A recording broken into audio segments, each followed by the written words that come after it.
Oi? Tá pausado, não? Tá Pronto, normal? agora estamos ao vivo. Tá tudo certo. Olá, boa noite. O GEDU promove uma série de conversas para dialogar com pesquisadores, professores e lideranças de movimentos sociais sobre direitos humanos em suas múltiplas dimensões e nas relações sociais para uma educação em e para os direitos humanos. Hoje, debateremos sobre a análise ecológica e social da pandemia com a professora Amélia Coelho, que é graduada em Direito e especialista em Direito Constitucional pela URCA, mestre em Filosofia pelo UFC e doutoranda em Teoria e Filosofia do Direito pela URJ, sendo bolsista CAPES e dedicação exclusiva. Ela é também membro do Laboratório de Estudo Interdisciplinares Crítica e Capitalismo, Lake URJ. Podemos dar início, professora? Podemos. Boa noite a todas e a todos. Gostaria de, primeiramente, agradecer a todos os membros do Grupo de Estudos e Pesquisas em Direitos Humanos Fundamentais da Universidade Regional do Cariri, a URCA. Agradecer a você especialmente, Luana, pela paciência e pelo agradeço. Trabalho. Eu também não poderia deixar de agradecer uma pessoa que foi fundamental para este momento, que cuidou do meu filho, para que eu pudesse estudar e preparar minha exposição. Então, um agradecimento especial à minha mãe, e quero aproveitar o espaço também para pedir desculpa a ela pelo estresse, e também a minha irmã. Amo muito vocês duas. Bom, posso começar então, né? Pode sim. Antes de iniciar propriamente o debate, eu gostaria de situar vocês que estão assistindo, dando uma visão geral do que a gente vai debater, né?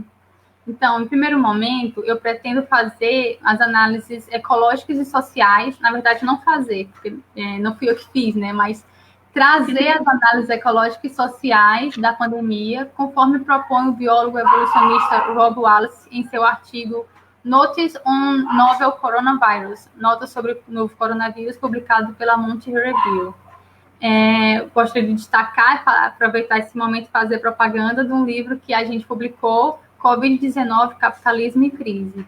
Nesse livro, esse artigo do Rob Wallace está presente, traduzido e comentado por nós do Laboratório de Estudos Interdisciplinares Crítica e Capitalismo, o LEIC, da UERJ, juntamente com vários outros artigos sobre essa temática capitalismo, crise e Covid. Né? Ele está disponível gratuitamente para download e ao final eu posso mandar o link. Então, eu vou relacionar, né, as análises ecológicas e sociais do Rob Wallace, mais o debate sobre a repetição da acumulação primitiva, que está permeando toda essa abordagem ecossocial da pandemia, né? Mostrando como essas doenças são consequências dos circuitos do capital. Ao final, entraremos na questão da necropolítica, né, da filosofia do filósofo camaronês Mbembe, para refletir a necropolítica nessa situação pandêmica, né, as políticas adotadas pelos estados. Então, vamos dar início. Então, as análises ecológicas sociais. Quem faz essa abordagem ecológica social é o Rob Wallace, junto com vários outros pesquisadores. Ele é biólogo evolucionista, trabalha com filogeografia da saúde pública e há 25 anos ele pesquisa diferentes aspectos das novas pandemias, né? Então, em conjunto com vários outros pesquisadores, o seu trabalho articula estudos combinando as sequências genéticas com geografias econômicas do uso da terra, economia política da agricultura global e epistemologia. Então, ele faz uma abordagem bem ampla e bem estrutural das pandemias, né? E é por isso que ele defende um estudo ecossocial, né? Ecológico e social, incorporando a visão crítica interdisciplinar aos estudos sobre as sequências genéticas. Seguindo os passos do Rob Wallace, ele começa fazendo um panorama geral da situação pandêmica, na época em que ele publicou o artigo. Eu não vou entrar muito na questão da pandemia em si, do coronavírus. Vou trazer apenas algumas atualizações que eu pesquisei hoje de manhã, então está bem atualizada. Então, atualmente, o mundo supera 1,2 milhões de mortes provocadas pelo coronavírus, né? E, segundo o Odomeras, os 3 países com maior número de casos são os Estados Unidos, a Índia e o Brasil, né? A Índia e o Brasil estão meio que em empate, porque a Índia está com 8.230.711 casos no total, estando em segundo lugar. O Brasil está em terceiro lugar em número de casos, 5.554.705 casos no total. Mas, em número de mortes, o Brasil supera a Índia e está em segundo lugar. Hoje, o Brasil alcançou 160.104 mortes, né?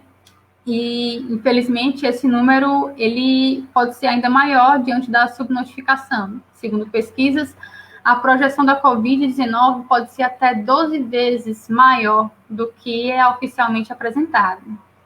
Outra novidade é que a Europa está passando por uma nova fase de restrições, né? Desta vez,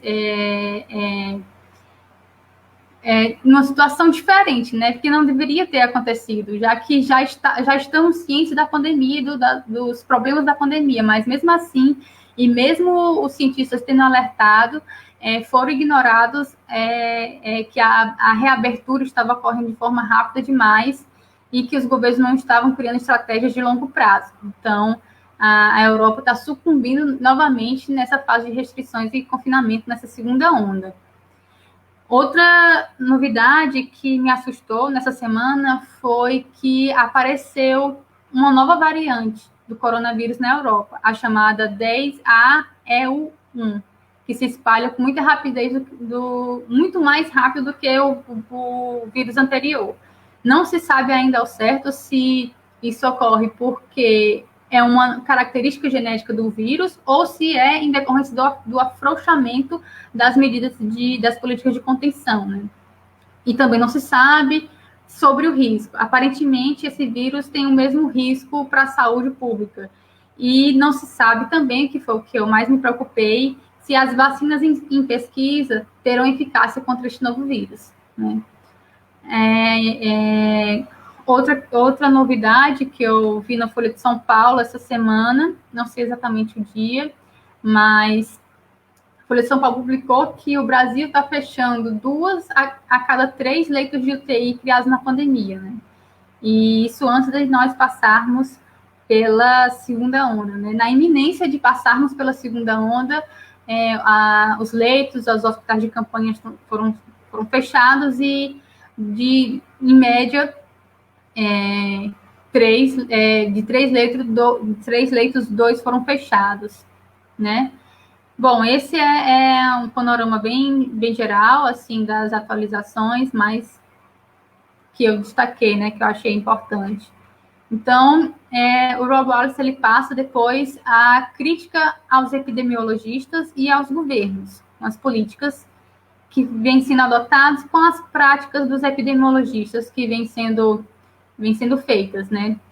Ele alerta, né? Ele critica, aliás, que há muitos anos existe e foram notificados os governos da probabilidade de um surto pandêmico, né? E mesmo assim os governos nada fizeram para prevenir, né, a possibilidade de um surto ou um vírus, né, mais grave, com a máxima virulência e transmissibilidade e mortalidade, né? Mesmo após passarmos por uma variedade de doenças virais mais agressivas, como o Ebola, o SARS, várias versões do H1N vários, né? H1N1 e tantos outros, né? E mesmo assim, as políticas adotadas limitam-se a intervenções de emergência, né?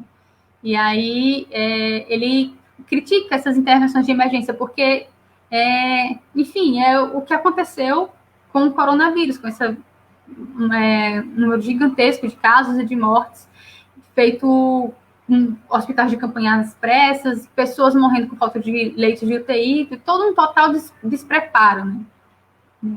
E isso foi feito uma simulação em 2017 nos Estados Unidos sobre as condições muito ruins, né, diante de um surto pandêmico lá no país, e mesmo assim não foi, o governo foi alertado, e mesmo assim foi feito nada, né? Então, ele fala que é preciso um debate sobre a necessidade de mudanças em torno do poder e da produção, ou seja, das condições que possibilitam o surgimento das pandemias, né? Não só atuar, não só intervenções de emergência, que já são bem capengas, mas também analisar, fazer políticas, estudar, pesquisar sobre as condições que possibilitam as pandemias e fazer políticas em cima disso, né? Faltam soluções para problemas estruturais, não só de saúde pública, como falta de leitos, mas também com as condições que possibilitam o surgimento de novas pandemias, né? E uma das soluções propostas pelos epidemiologistas mainstream, né, que ele critica, é a manipulação genética dos animais. Só que, segundo Rob Wallace, os animais podem ficar assintomáticos aos vírus, mas isso não vai significar que o vírus não vai circular. Ou seja, os animais geneticamente modificados, eles não vão mostrar que estão com vírus, né? Vão ficar sintomáticos, mas eles estarão com vírus. Esse vírus poderá circular e poderá expor a humanidade, né? Que levar a um caso de uma nova pandemia, né? E nesse aspecto, o Rob Wallace, ele nessa análise ecossocial, ele fala dos circuitos da acumulação de capital que propiciam, através da exploração da agroindústria, da exploração a nível industrial dos animais, né, essa forma de criação de animais a nível industrial, todas essas condições, desmatamento, elas são condições sociais, né, econômicas, sociais, que propiciam o surgimento dos vírus. Sabemos que os vírus, eles existem há muitos anos, antes mesmo da humanidade, e que eles estão na natureza de forma natural. O problema é que foi criado na verdade, não foi criado, mas foi quebrado uma barreira ecológica para a propagação desses vírus. Não vou explicar isso mais detalhadamente. Cada vez mais, a cadeia de valor, né, as reproduções econômicas, o mercado e o agronegócio, no caso, né, ele incorpora espaços que estavam fora do circuito da acumulação de capital. Ou seja, comercialização de pangolim malaios, né, que é um dos suspeitos de ter do vírus ter pulado, né, do coronavírus estava presente nos pangolins malaios, ou dos morcegos, né, animais silvestres acabaram entrando na cadeia de valor e antes estavam fora desse circuito de acumulação. A expansão da agroindústria sobre as florestas é a mercantilização de espaços ainda não mercantilizados. Então, esse debate é o debate sobre a repetição da acumulação primitiva, o que a gente pode visualizar. Espaços que estavam antes fora da cadeia de valor, como florestas naturais, animais silvestres, passam a ser comercializados, biopirataria, todos esses instrumentos passam a incorporar a cadeia de valor, né? A reprodução no capital. E aí,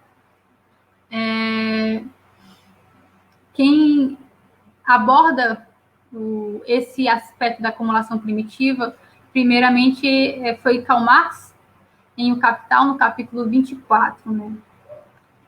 Na abordagem que ele faz, né, sobre a acumulação primitiva. Segundo ele, no primeiro momento, antes do desenvolvimento do capitalismo, dinheiro e mercadoria eram muito pouco capital, né? Tanto o dinheiro e mercadoria eram pouco capital, quanto os meios de produção de subsistência, né? Eles precisavam ser transformados em capital. Então, foi preciso uma acumulação primitiva, um ponto de partida para iniciar todo o ciclo do modo de produção capitalista, conferindo a eles a acumulação dos meios de produção e riqueza e os trabalhadores, e a criação, digamos assim, dos trabalhadores, né? Através da dissolução dos séculos feudais, a expropriação das terras comunais, todas essas políticas adotadas, que foram políticas adotadas, inclusive, pelo Estado, o Estado absolutista, libertaram os trabalhadores dos seus meios de produção. Então, foi necessário, para a acumulação de capital, algumas circunstâncias. Uma delas é a formação de duas classes, né?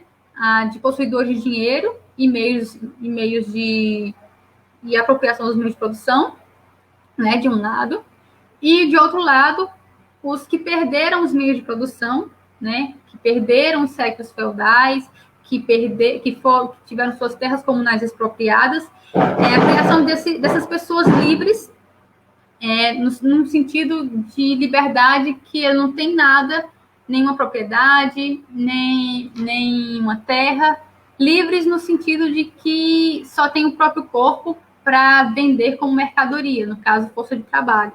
Então, essas condições propiciaram o surgimento do capitalismo, né? E, por um lado, os meios sociais de subsistência e de produção são transformados em capital, por outro lado, os produtores são transformados em trabalhadores salariados. Então, tão logo a produção capitalista esteja de pé, ela não apenas conserva essa separação, mas a reproduz em uma escala cada vez maior. E uma coisa que ele destaca da acumulação primitiva é que ela não dá de forma, digamos assim, educada. Ela te dá através de expropriação, assassinato, roubo, fraude e corrupção, né? Se bem que é uma forma meio anacrônica de falar de corrupção no período pré-moderno, mas as práticas que hoje a gente entende como corrupção eram feitas naquela época e ajudou a acumulação primitiva de capital. E isso é um tópico sobre a minha pesquisa, mas eu não vou... a gente já começou atrasado e o tempo é corrido. Então, a repetição da acumulação primitiva, além de Marx, Rosa Luxemburgo, ela fala da repetição da acumulação primitiva no livro Acumulação de Capital. Então, segundo ela, Rosa Luxemburgo, ela é economista alemã, ela percebe que o desenvolvimento capitalista é compreendido a partir de um duplo desenvolvimento. Segundo ela, tem duas formas do capitalismo se desenvolver. Uma delas é o puramente econômico, através da extração do mais-valor. Ou seja, um exemplo do desenvolvimento puramente econômico fábricas que utilizam mão de obra, matéria-prima, produz seus produtos, vende no mercado, acumula capital e aí expande seu negócio para o mundo, né? Esse seria o desenvolvimento puramente econômico.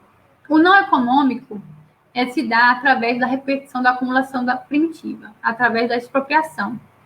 Então, segundo ela, apenas um volume limitado do produto social pode ser realizado no trânsito interno. O que ela quis dizer com isso?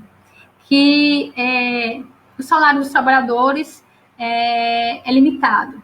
A produção de mercadorias é gigantesca. O capitalista precisa realizar a mais-valia. O que significa isso? Vender os produtos que foram produzidos em sua fábrica. Mas o mercado consumidor não consegue consumir tudo isso. Há uma crise de subconsumo. E aí é preciso explorar e expropriar espaços externos, né?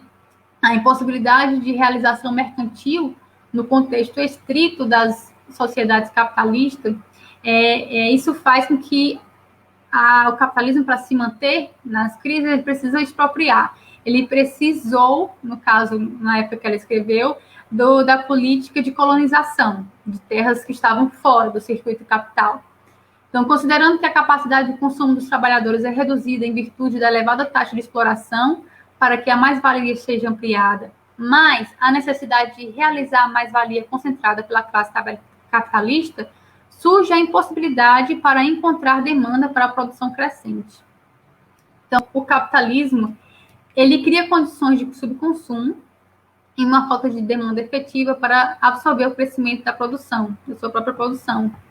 Então, para superar isso, sustenta Roger Luxemburgo, ele precisa repetir os mecanismos não econômicos da assim chamada acumulação primitiva, ou seja, pela invasão de espaços não capitalistas.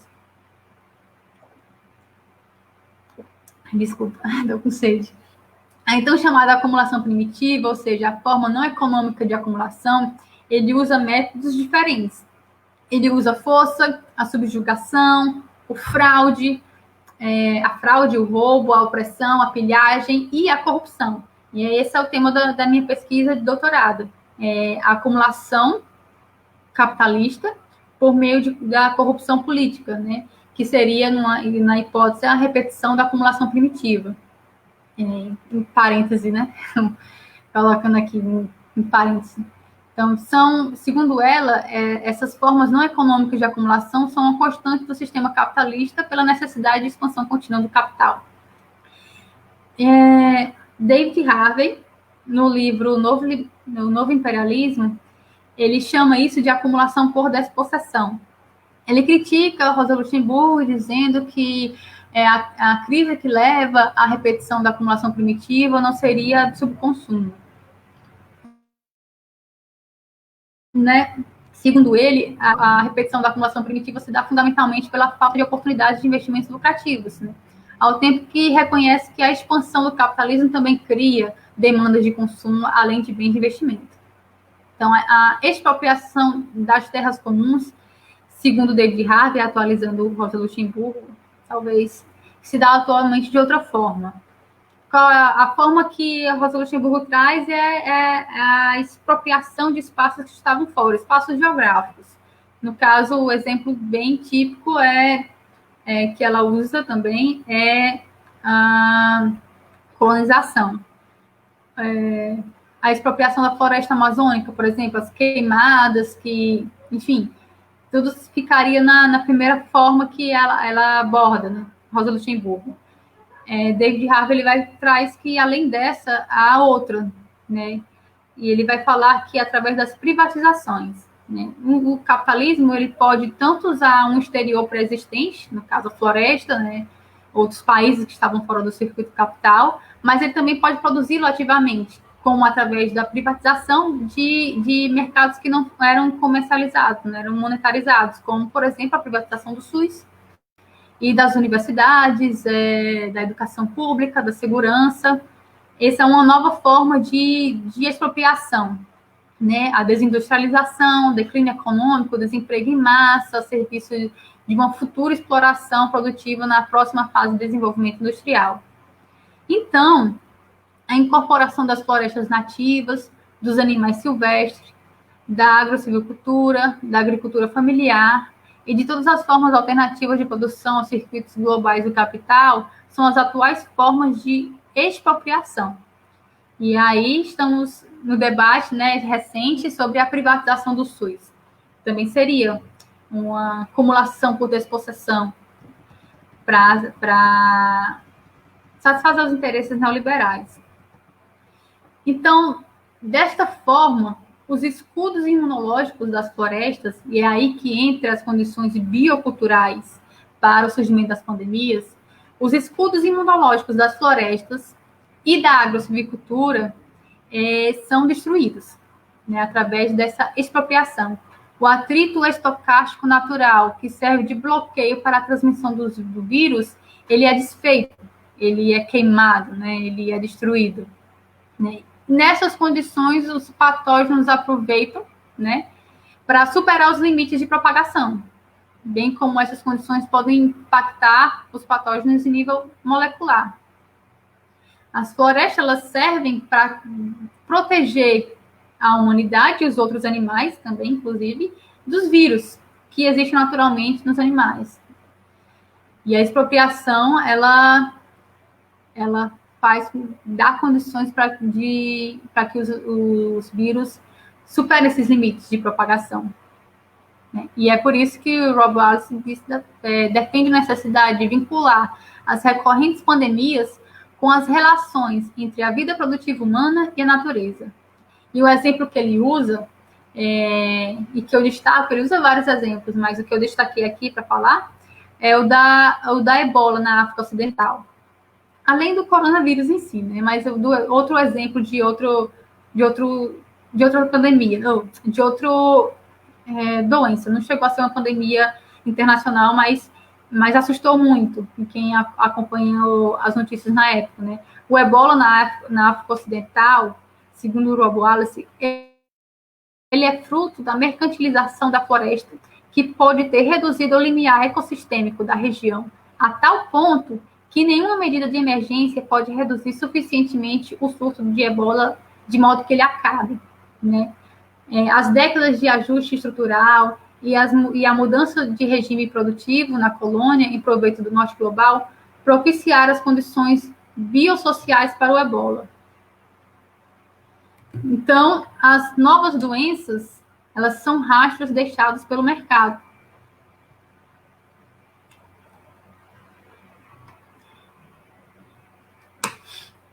Muitas das enfermidades, como a Covid-19, originam-se nas fronteiras da produção do capital. Pelo menos 60% dos novos patógenos humanos, eles surgem a partir de animais selvagens e migram, ou eles chamam de pulam, né? Eu li alguns artigos sobre esse fenômeno. Os vírus presentes em alguns animais, geralmente agora animais silvestres, eles pulam para as comunidades humanas locais, né? E os vírus com o fim desse atrito estocástico, né? Com a implantação da agroindústria, o vírus, o mais bem sucedido, como foi a Covid-19, se espalha para o resto do mundo de forma gigantesca, né? Então é preciso focar, na verdade, ele critica, né?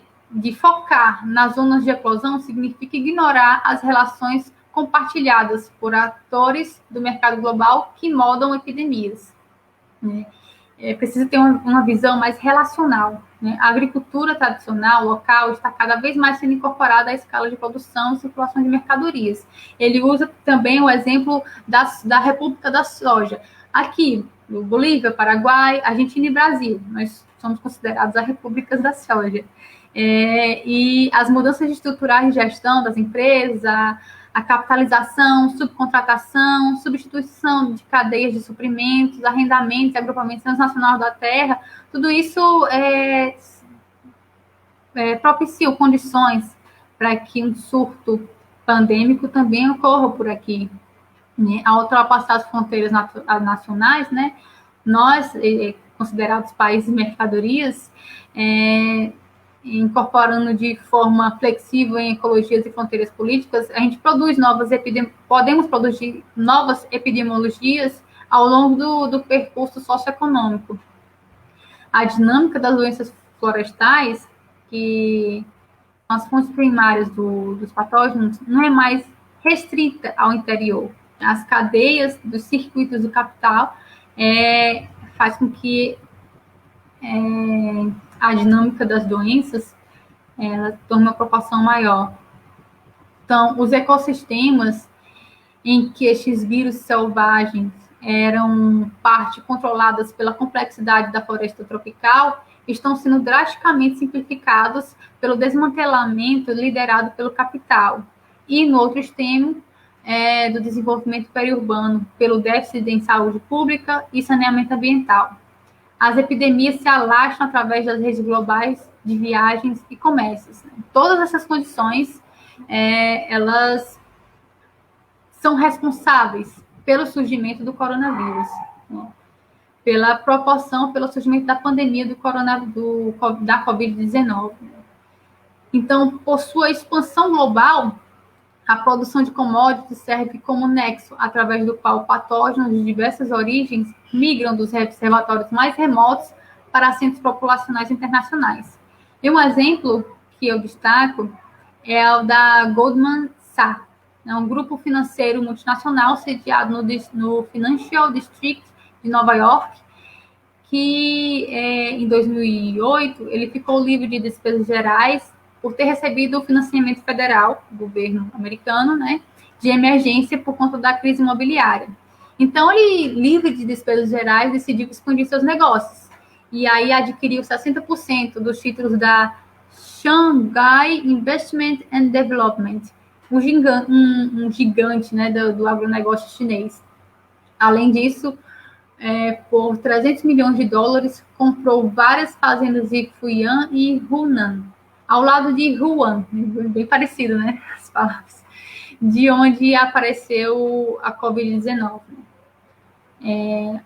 Além desse grupo financeiro multinacional, eles destacam, os pesquisadores, junto com o Rob Wallace, nessa análise social, o Deutsche Bank, que é um banco alemão, também investiu 300 milhões de dólares em criação de porcos na região. Aí, assim, o processo que nos trouxe a atual pandemia também saíram de Nova York e da Alemanha, não só da China, através de seus investimentos, né? Seu circuito econômico permite que novos patógenos se infiltrem em comunidades agrícolas fechadas, né, através dessas práticas. Investimento do capital internacional, né? A extensão do desmatamento provocada pelo aumento das cadeias de suprimentos tornam mais diversos e exóticos os patógenos zoonóticos. Zoonótico significa que vem de animais, né? Como no caso, coronavírus, que provavelmente vem do morcego ou do pangolim malaio. E aí a incorporação desses suprimentos mais exóticos entram na cadeia alimentar e aí, enfim, ele denuncia, o Rob Wallace, que muitos deles não passam nem por inspeção tipo Anvisa, no caso, né, ou do Ministério da Agricultura, sobre as condições de consumo desses alimentos, né, porque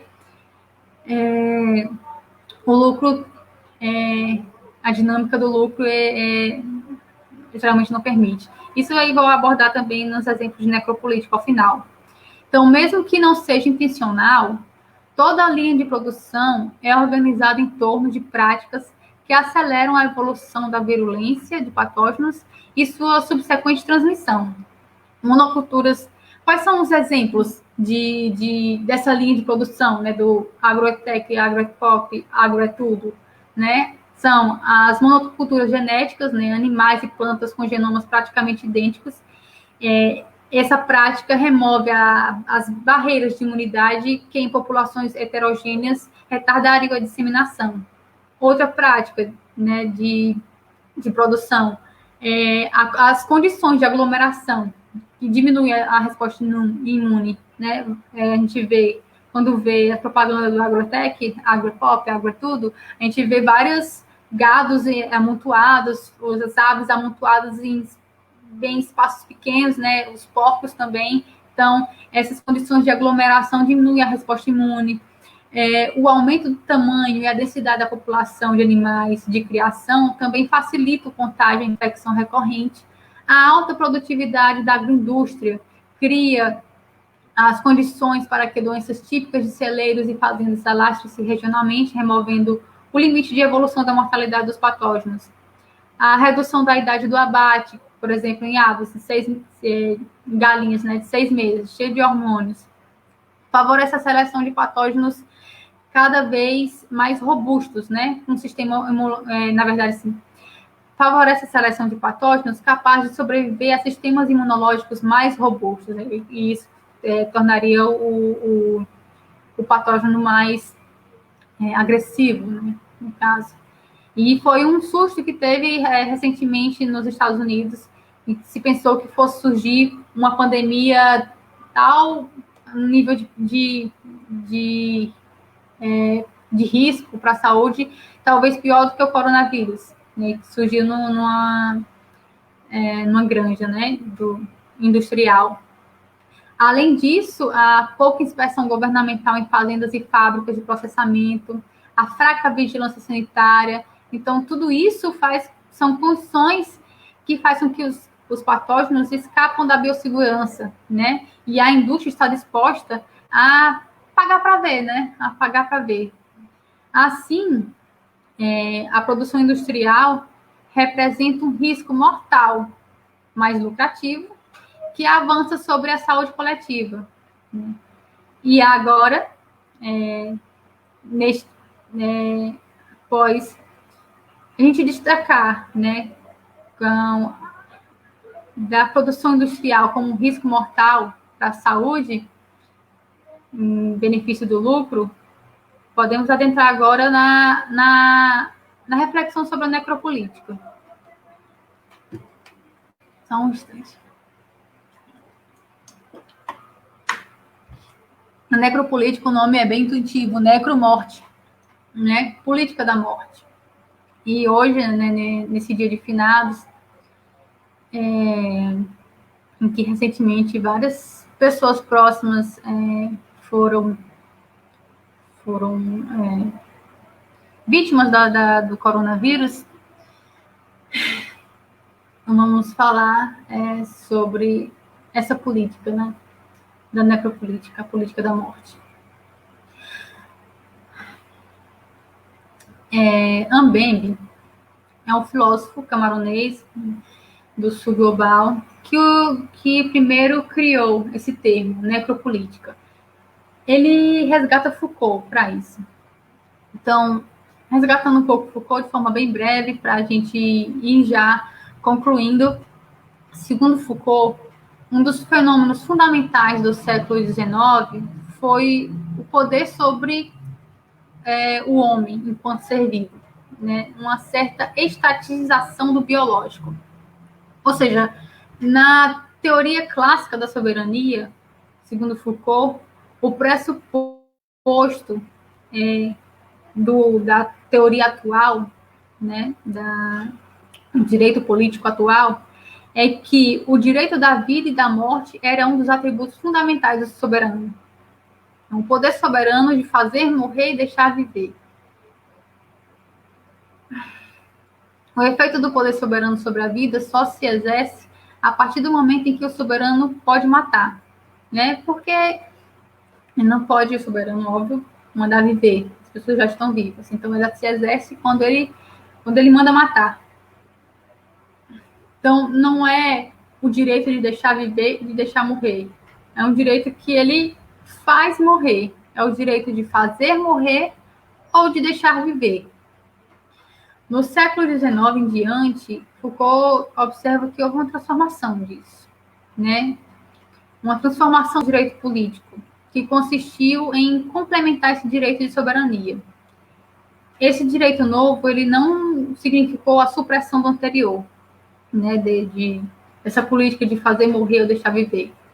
Ele perpassa essa política e modifica, né? O Estado continua matando. Se a gente for ver a política de genocídio da juventude negra da periferia, né? Morre dos dois lados. Morre quem mora lá nas comunidades em que tem a intervenção do Estado, que está lá de passagem, morrem. Morrem os traficantes e morrem os soldados, os praças, né? A linha de frente.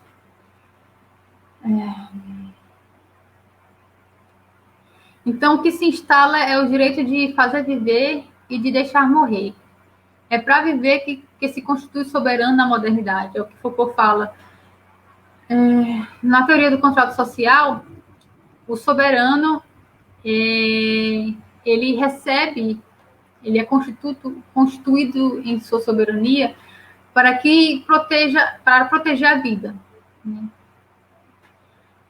E aí, essa seria, no caso, a biopolítica de Foucault, de forma bem breve e resumida. Mbembe, ele que é da teoria da necropolítica, ele critica a visão extremamente normatizada da política como um campo de iguais, né? Esta visão, segundo ele, não dá conta de um poder soberano cujo projeto central não é a luta pela autonomia, mas a instrumentalização generalizada da existência humana e a destruição material de corpos humanos e populações. E isso ele escreve tendo como exemplo, né, o sul global. Nós, Brasil, América do Sul, América Central, África, etc. Então, ele relaciona a noção de biopoder de Foucault com outros dois, que é o estado de exceção e o estado de sítio. O estado de exceção e o estado de sítio eu não vou adentrar, porque senão vai ficar muito longo essa live. Vou tentar ser mais objetivo para a gente concluir e abrir para um debate, né? O estado de exceção e a relação de inimizade. É um tema bem pesado, né? Deixa você assim, bem mal, pelo menos que tem sensibilidade com essas coisas. Essa relação, o estado de exceção, ele tem como base a relação de inimizade. O Estado, e o poder em geral, não só o poder estatal, né? O poder, segundo Foucault, está difundido na sociedade. Ele cria o inimigo, é uma política de inimigo. É a partir disso que é constituída a base do direito de matar. Na formulação de Foucault, o biopoder precisa funcionar mediante a divisão entre as pessoas que devem viver e as pessoas que devem morrer. Esse controle pressupõe a distribuição da espécie humana em grupos, a subdivisão da população em subgrupos e o estabelecimento de uma censura biológica entre uns e outros, o nós e os outros. Né? Isso é o que o Foucault rotula como termo de racismo de Estado. Então, há uma cisão nos Estados modernos, diferenciando e distanciando grupos pertencentes a uma mesma população. A distinção entre uns e outros, o nós e os outros. Meu filho chegou. Distinção entre uns e outros. Discurso de eliminação que buscam justificar o massacre de grupos populacionais inteiros como essenciais para a manutenção da vida. É a partir desse discurso em que há uma diferenciação na própria sociedade e tem como base o direito da manutenção da vida, ou seja, nós, estudantes universitários, classe média, trabalhadores assalariados, com carteira de trabalho assinada, temos um plano de saúde, temos uma casa, temos água potável, temos segurança, nós devemos viver. Tem outro grupo da população que muitas pessoas acham que seria melhor que elas não existissem, que são as pessoas que merecem morrer, que o Estado pode deixar a morte, onde o Estado não deixa água, não fornece água potável, não tem saneamento básico, as pessoas que estão morando nas ruas, essa população, ela é uma população que não pertence ao nós, é uma população que pertence ao outro, nessa perspectiva, dessa filosofia, né? Crítica, né? Que está criticando isso, não está afirmando isso, não está defendendo isso, está criticando isso. Esses outros podem ser deixados à morte, né? Então, no cenário crescente de morte no Brasil, as pessoas mais expostas são as que estão em situações de vulnerabilidade social, são justamente essas pessoas que merecem morrer. Elas são vulneráveis socialmente, politicamente, economicamente, ou seja, é um conjunto formado pelas pessoas indesejadas e indesejados que são marcados para morrer. Os discursos contrários às políticas de contenção da pandemia são argumentos de índole econômica que pretende a retomada das atividades econômicas, ou seja, o acúmulo de riqueza e a concentração de renda em detrimento de um conjunto de pessoas que iriam morrer de qualquer jeito, nessa perspectiva. São pessoas que, segundo essa perspectiva critica, são pessoas que iriam morrer de qualquer jeito, são pessoas que têm várias comorbidades, são pessoas que dão despesa ao Estado, são pessoas que inundam as ruas e deixam as ruas sujas, são pessoas sujas, enfim, tem todo um racismo, toda uma diferenciação que legitimam e que as mortes dessas pessoas não são mortes que causam luto. As mortes que causam luto são das pessoas que tiveram condições de ir para uma UTI privada e morreu. Não, essas mereciam viver. Que pena que elas morreram. Elas têm história, elas têm família, elas têm importância.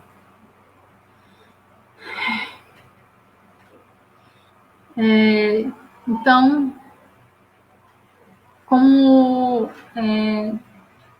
é tão ruim de continuar esse debate, é muito pesado. Essas pessoas, segundo essa política, essa perspectiva da necropolítica, são as pessoas que são deixadas a morrer, né? E é uma forma de solucionar, no caso brasileiro, o problema com o déficit da Previdência, né? São os idosos que vão morrer, então vai sobrar mais dinheiro para a Previdência. Vai acabar aí solucionar, meio que amenizar o problema de recursos na Previdência e tal. Então, passando para o próximo slide, eu vou trazer os exemplos, né, de como essa necropolítica pode ser percebida. Um dos exemplos é nos Estados Unidos, né, que eu uso o artigo de Rob Wallace, então eu reproduzo aqui as críticas que ele fala das políticas adotadas na situação de emergência, né, que já estaria errado deixar ser adotada política só na situação de emergência.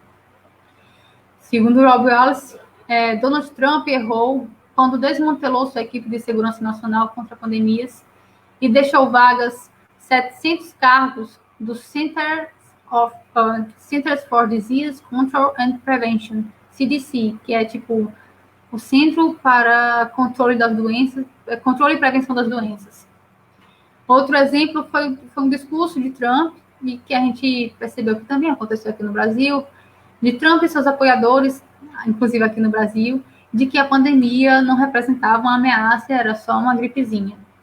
Porém, nesse mesmo período, no início do ano, 5 senadores e 20 membros da Câmara dos Estados Unidos, baseado em informações privilegiadas não públicas, despejaram pessoalmente milhões de dólares em ações de companhias que seriam prejudicadas pela pandemia. Então, eles sabiam que a pandemia era uma ameaça e sabiam quais as companhias que seriam prejudicadas. Então, eles agiram economicamente sabendo disso.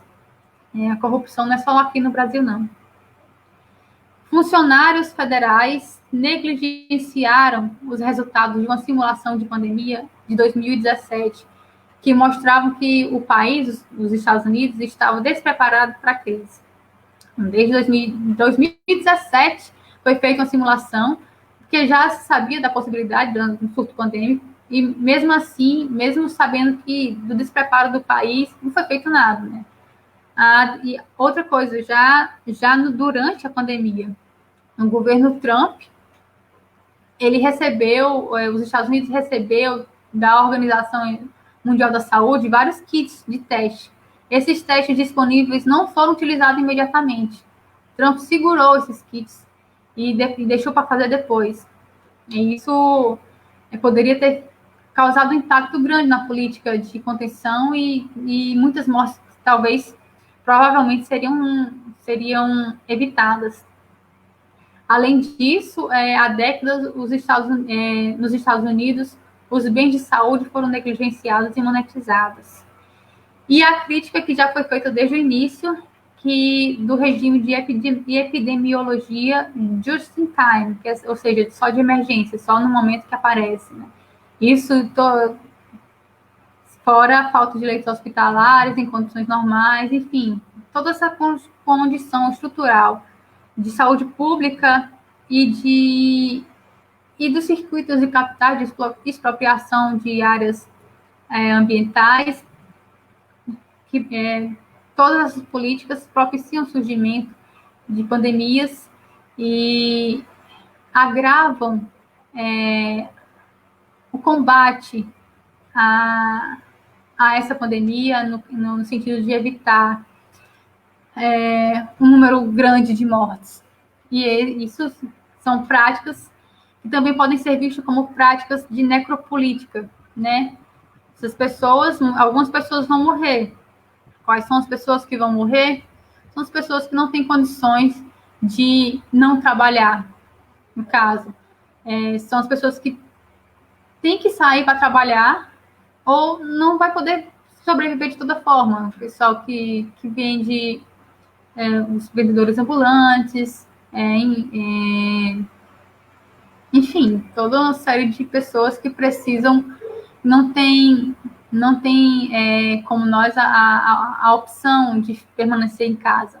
Essas pessoas estão expostas a mortes e a sua morte não causará um impacto na sociedade, não enlutará a sociedade, porque são mortes que já estavam esperadas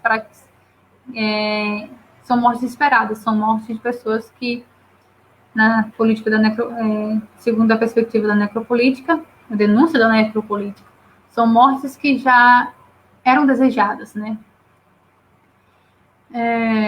No caso do Brasil, temos vários exemplos de necropolítica, que tomaria o espaço todo da live só tratando deles, especificamente, né? Então, como não dá para falar de todos, eu destaco alguns. Eu destaco o congelamento de gastos com o SUS e outros serviços públicos essenciais com a emenda constitucional número 95 durante o governo Temer. Antes disso, a situação de precariedade do SUS já é a necropolítica, né? Precariedade do SUS. E foi piorada com a emenda constitucional número 95. E na situação mais atual, no governo atual, né? Eu destaco o desvio de 7,5 milhões doados para a compra de testes rápidos para a Covid-19 ao programa coordenado pela esposa do Bolsonaro, né? Foram destinados 7,5 milhões para que fossem comprados testes rápidos para a Covid. Mas o governo decidiu desviar esse dinheiro para um programa que é coordenado pela Michelle Bolsonaro. E aí não se sabe muito bem como que foi gasto esse dinheiro, talvez da mesma forma como foi gasto o cheque que o Queiroz deu. E agora, antes da segunda onda, o fechamento de leitos abertos, como eu disse no início, né? Cerca de 3 a cada 3 leitos abertos durante a política para conter a pandemia, cada 3 leitos abertos, 2 foram fechados, né?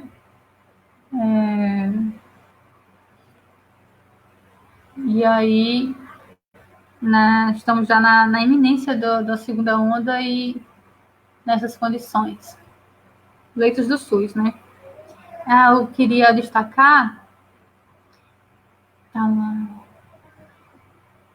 Só um instante. Eu tinha anotado aqui.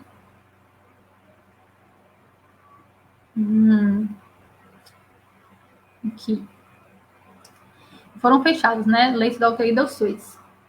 Em janeiro de 2020, o SUS tinha 22.841 leitos de UTI. Um número bem ruim para a demanda que já era alta antes da pandemia. O setor privado, por outro lado, atende 22% da população. Nesse mesmo início de janeiro de 2020, início do ano, ele tinha quase o mesmo número de leitos. O setor privado, atende 22% da população, tinha 22.586 leitos de UTI. O que isso significa? Que a população que tem acesso ao setor privado é a população que merece viver. É uma população que, se ela morrer, vai ter luto. Vão ficar tristes as pessoas. Enquanto que a população que não vai ser atendida pelo SUS, por falta de leito, é uma população, segundo, né, a necropolítica, já estava fadada à morte, e era uma morte já, inclusive, desejada, né? Que as pessoas querem que acabe a mendicância, né? As pessoas querem que não tenha mais mendigos.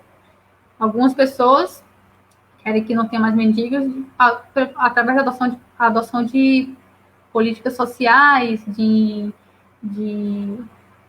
que elas entrem no mercado de trabalho, mas uma grande parte da população quer que ela morra mesmo. Inclusive, muitas pessoas jogam fogo, amarra a pessoa e arrasta pelo carro, como soube recentemente, foi morto uma pessoa assim, dono de um restaurante, porque uma pessoa roubou uma quentinha, e ele amarrou essa pessoa e arrastou pelo meio da rua até ela morrer.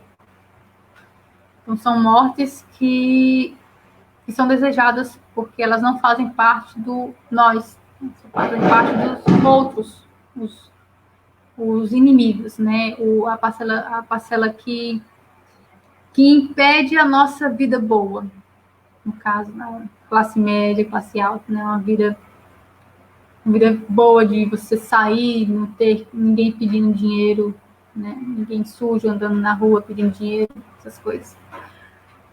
E para terminar, conforme foi alertado pelos cientistas, a política efetivamente adotada de reabertura para garantir os lucros possibilitou, isso foi o Wallace, ele escreveu esse artigo já no começo do ano, e já falava que a reabertura possibilita que o vírus evolua por debaixo do cobertor da imunidade da população. E foi o que aconteceu, né? Surgiu aí uma nova variedade do vírus, que não se sabe muito sobre ele. E mesmo os governos sendo informados sobre essa possibilidade. Eles pagaram para ver. Algumas pessoas vão morrer, mas para eles são mortes morríveis mesmo. Então, nesse dia de finados, com esse número tão grande de mortes e nessa situação atual que muitas pessoas próximas a nós já foram afetadas pela Covid, fica a reflexão sobre a necropolítica e é isso. Podemos abrir para perguntas ou intervenções ou debate. Eu não deu para ver aqui se tem comentários, alguma coisa, não vou olhar pelo meu celular. Professora, temos 5 comentários, mas as perguntas eu vou fazer algumas que, acompanhando, eu realizei, já que não apareceu nenhuma por enquanto. Então, vamos ver se dá esse tempinho para ver se aparece mais alguma dúvida. Certo? Professora, querendo ou não, a maior população carcerária ela é negra. E como a senhora mencionou antes sobre o racismo, as medidas que estão sendo utilizadas no Brasil, elas podem ser caracterizadas não como ignorância, mas sim como um plano. Sim. Na necropolítica, através da necropolítica, seria um plano de eliminação dos indesejáveis. E já que mesmo não intencionalmente, toda linha da produção é organizada em torno de práticas que aceleram a evolução de vírus, qual seria o melhor caminho? Uma vida vegetariana, vegana? Tem o vegetarianismo político, né, que a pessoa adota o vegetarianismo como uma política de contestação à indústria da carne. Né? Tem o meio termo, que é a utilização, o consumo estritamente essencial para a saúde, né? Um consumo racional da carne também seria uma política de enfrentamento, e o consumo de carnes criadas no quintal, no caso, quem tem condições de ter quintal para isso, ou o consumo de animais da agricultura familiar, de pessoas não do agronegócio, mas de agricultura familiar, da agrossilvicultura. Essas seriam, que eu vejo assim, uma das coisas que nós individualmente podemos fazer, mas também podemos nos organizar coletivamente e pensarmos uma nova forma de sociedade. Certo. Então, eu agradeço imensamente a senhora ter se disponibilizado para participar desse encontro. Foi muito proveitoso. Tenho muitos comentários agradecendo e dizendo que foi ótimo. Então, muito bom. obrigada. Muito obrigada. Eu também agradeço muito o espaço. E eu agradeço a paciência da senhora também. Professora, só um instante, tem uma pergunta. Posso fazer? Amélia, a crítica necropolítica apresenta soluções a médio e longo prazo para a solução desses problemas atuais? Estritamente, a necropolítica, pelo que eu estudei, ela só denuncia. Ela só faz denúncias. Ela não vislumbreia, assim como o Foucault, né? A gente não vislumbra uma alternativa. É tipo um fatalismo, né? A alternativa seria através de outros viés. A necropolítica ela serviria para fazer denúncia. Denunciar como é que está. Denunciar a necropolítica. O que fazer vem de outras perspectivas. Marxistas, anarquistas, social-democratas, radical revolucionário, e aí as pessoas vão fazer suas escolhas, né? Eu tenho a minha. Certo, então, muito obrigada. Podemos encerrar? Podemos. Eu agradeço, assim, agradeço muito a você, Luana, também, pela paciência, pela dedicação, pela atenção, pelo trabalho e também todo o grupo também. Eu que agradeço novamente, professora. Foi incrível. E tá aparecendo uma nova pergunta. Vamos lá, deixa eu olhar aqui.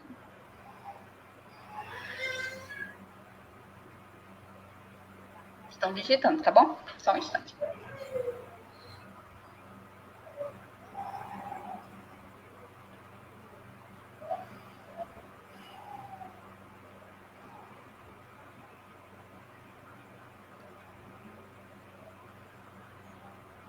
Sérgio perguntou qual seria o estado de exceção depois da pandemia. Vai se tornar um novo modo de operação da política global? O que vai ser depois da pandemia, eu não posso dizer, não tenho condições de falar, porque tem várias possibilidades, né? Mas, assim, de última hora, para refletir sobre isso, eu não consigo dar uma resposta, né? O que seria o estado de exceção após pandemia. Que distopia viria depois dessa atual, né? Enfim, desculpa, não consigo responder essa pergunta. Também porque meu filho está chorando, não estou conseguindo mais me concentrar. Pois então, vamos encerrar, para dar total atenção a ele. E, novamente, muito obrigada. Foi muito proveitoso e eu agradeço imensamente a paciência da senhora. Eu que agradeço muito, profundamente. Estou muito feliz de ter participado desse espaço. Muito obrigada. Muito obrigada. Tchau. Tchau.